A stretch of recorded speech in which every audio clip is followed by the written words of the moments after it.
Assalamualaikum warahmatullahi wabarakatuh. Kami dari kelas 3 Mawardi, kumpulan 6 yang akan membentangkan Sajak Bintang karya Siti Zaleha Muhammad Hashim.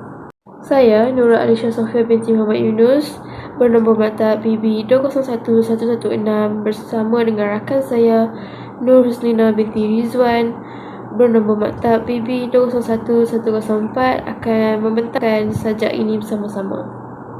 Sajak Bintang Rangkap 1. Suatu malam aku duduk di halaman rumah. Kulihat cantiknya bintang-bintang menghias langit yang terbentang. Aku ingin terbang ke sana, membawa pulang bintang-bintang. Tentu ibu gembira, tentu ayah bahagia melihat rumah ini penuh dengan cahaya. Maksud Rangkap 1. Pada suatu malam, penyajak duduk di halaman rumah sambil melihat keindahan bintang-bintang di langit. Penyajak ingin terbang ke sana dan mengutip bintang-bintang tersebut untuk dibawa pulang agar menyinari rumah mereka supaya dapat menggembirakan ibunya dan membahagiakan ayahnya. Rangkap 2. Tetapi kata ibu, itu tidak perlu. Ayah sudah ada bintang, begitu juga ibu.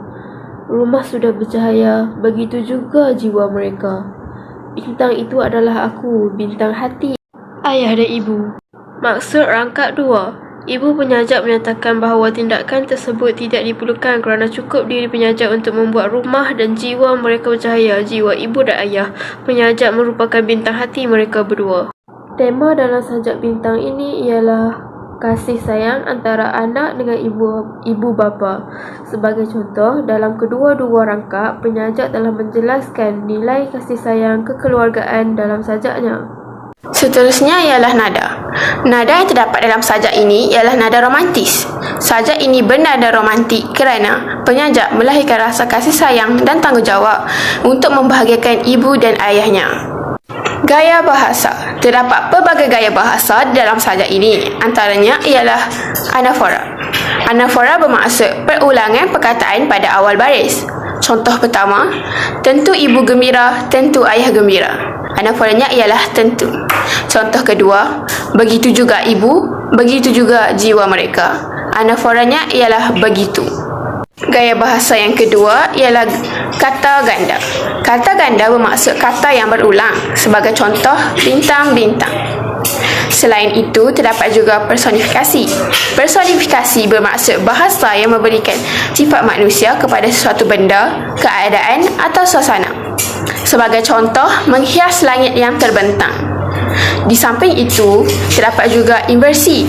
Inversi bermaksud pembalikan susunan kata-kata. Sebagai contoh, tentu ibu gembira. Yang sepatutnya ialah ibu tentu gembira. Dan akhir sekali, metafora. Metafora bermaksud bahasa kiasan yang tidak menggunakan kata-kata bandingan. Sebagai contoh, bintang hati ayah dan ibu. Bentuk sajak. Yang pertama, sajak ini terdiri daripada dua rangkap. Yang kedua, rangkap pertama dalam sajak ini mempunyai 10 baris, manakala rangkap kedua mempunyai 8 baris. Yang ketiga, bilangan kata dalam sajak ini ialah 3 hingga 5 patah perkataan. Yang keempat, sajak ini terdiri daripada 3 hingga 10 suku kata. Yang terakhir, rima akhirnya bebas kerana puisi Melayu moden iaitu sajak. Jadual Komses. Nilai. Nilai yang pertama ialah nilai kasih sayang. Persoalan tentang kasih sayang ibu bapa terhadap anaknya. Pengajaran. Kita mestilah bersikap penyayang terhadap ahli keluarga agar keluarga hidup dengan harmoni. Latar masyarakat. Masyarakat yang penyayang. Contoh peristiwa. Sebagai contoh, dalam rangkap kedua, ibu bapa penyajak menyatakan bahawa mereka tidak memerlukan cahaya bintang kerana anak mereka iaitu penyajak cukup bercahaya untuk mereka. Nilai yang kedua ialah nilai kegigihan.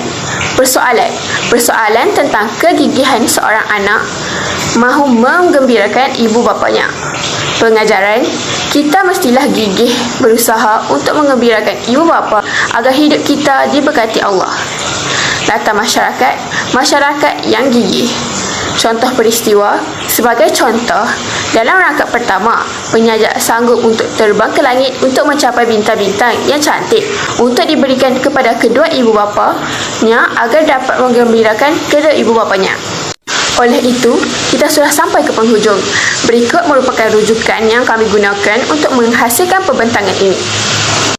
Sekian, terima kasih.